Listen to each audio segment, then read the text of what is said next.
Selamat berjumpa kembali saudara-saudara, umat beriman yang terkasih dalam Tuhan. Para pendengar setia Renungan Mutiara Pagi dimanapun Anda berada, salam sehat, berlimpah berkat.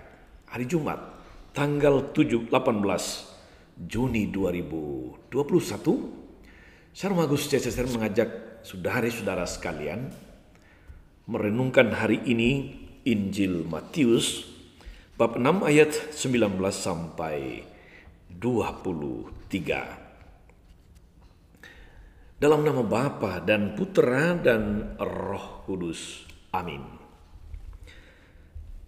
Dalam khotbah di bukit, Yesus berkata, "Janganlah kalian mengumpulkan harta di bumi.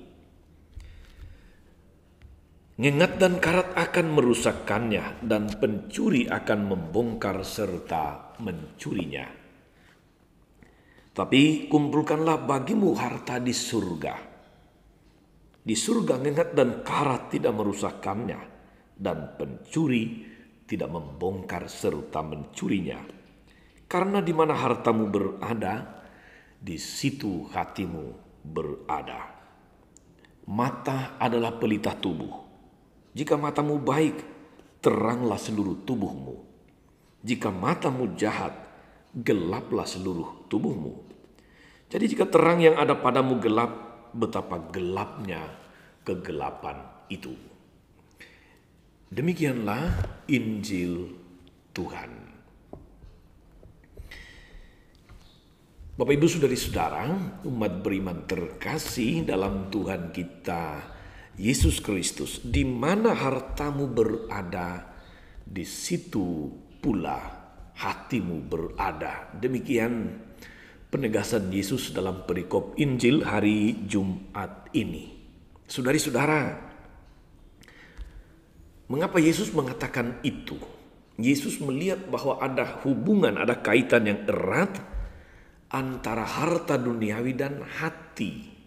Sekali lagi, antara harta dan hati. Harta itu adalah tujuan yang dicapai. Tujuan tersebut merupakan ketetapan hati. Ketetapan hati. Hati mengarahkan kita untuk mencapai tujuan dan mempertahankannya seteguh, sekuat mungkin. Lalu saudari-saudara, kesesatan menjadi muncul tatkala harta menjadi tujuan kita. Tatkala harta yang menjadi tujuan kita itu adalah melulu yang bersifat duniawi. Maka hati kita pun akan terikat oleh urusan-urusan duniawi, sehingga melupakan Tuhan sumber segala berkat, melupakan tujuan akhir hidup ini, yaitu persatuan dengan Tuhan di surga.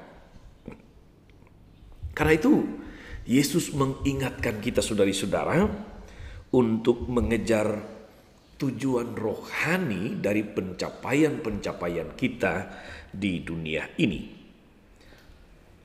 Harta yang terindah, harta rohani itu tidak akan habis dimakan ngengat. Karat pun tidak akan menyentuh. Tidak akan ditelan oleh waktu. Dan itulah harta terindah. Dan harta terindah kita itu, saudari-saudara, adalah Yesus sendiri yang berasal dari Bapa untuk mengantar kita kembali kepada Bapa. Dunia ini bukan tujuan terakhir kita.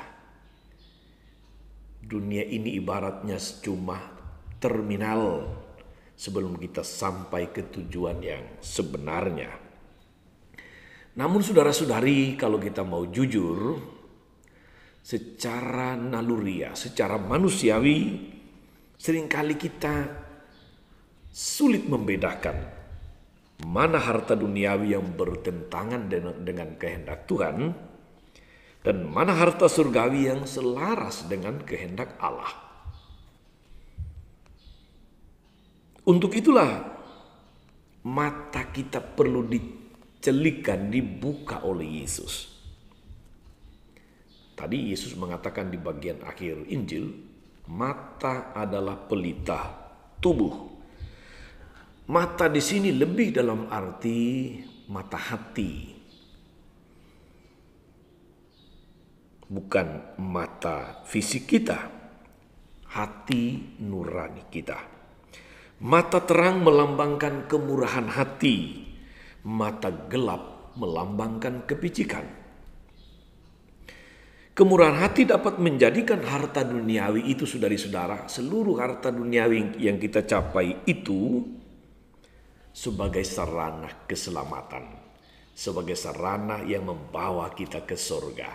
Karena itu Yesus katakan, kumpulkan bagimu harta di surga. Manakala mata hati kita dipenuhi oleh kemurahan hati, maka harta duniawi akan membawa kita ke surga. Kemurahan hati mengilahikan harta duniawi, memberi nilai rohani, memberi nilai berkat. Karena itu sekali lagi Yesus ingatkan kita untuk menjaga mata hati kita agar tetap kudus, tetap terang dan tidak bercacat. Sebab jika terang hati kita menjadi gelap, betapa gelapnya kegelapan itu. Demikian kata Yesus. Saudari-saudara, kita tidak dilarang untuk mencari harta duniawi. Sama sekali tidak dilarang. Tapi Yesus justru menegaskan bahwa harta duniawi yang kita cari, yang kita kumpulkan, yang kita capai, yang kita dapat, fasilitas, status sosial yang kita peroleh atau yang kita capai itu hendaknya mengantar kita sampai kepada Tuhan. Jangan sampai kita menikmati kemewahan duniawi tetapi kita tidak pernah berinvestasi ke surga. Selamat beraktivitas, mengumpulkan banyak hal yang baik. Semoga firman Tuhan yang kita dengarkan hari ini meneguhkan dan menginspirasi kita untuk menjalani hidup ini tidak melulu duniawi, tapi sebagai kesempatan untuk berinvestasi ke surga. Tuhan Yesus memberkati. Maria Bunda selalu menolong, setia mendoakan kita semua. Amin. Tuhan Yesus Kristus, celikkanlah mata hati kami dan jadikanlah hati kami kompas kebenaran-Mu yang mengarahkan jalan hidup kami kepada keselamatan kekal. Semoga semua orang yang tinggal dalam kesesatan menjadi terbuka mata hatinya melihat terang keselamatan-Mu melalui pewartaan dan teladan hidup kami.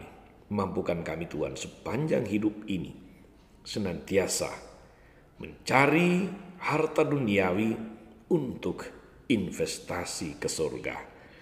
Semoga Tuhan dan pengantara kami sepanjang segala masa. Amin. Saudari-saudara sekalian, berkat Allah turun atas saudari-saudara, atas mereka yang kita doakan atau kita janjikan doa, yang sakit dan menderita, segala rencana, karya dan pelayanan hari ini, Bapa dan Putra dan Roh Kudus. Amin. Jangan lupa like, subscribe, nyalakan lonceng notifikasinya. Salam 52, Tuhan memberkati.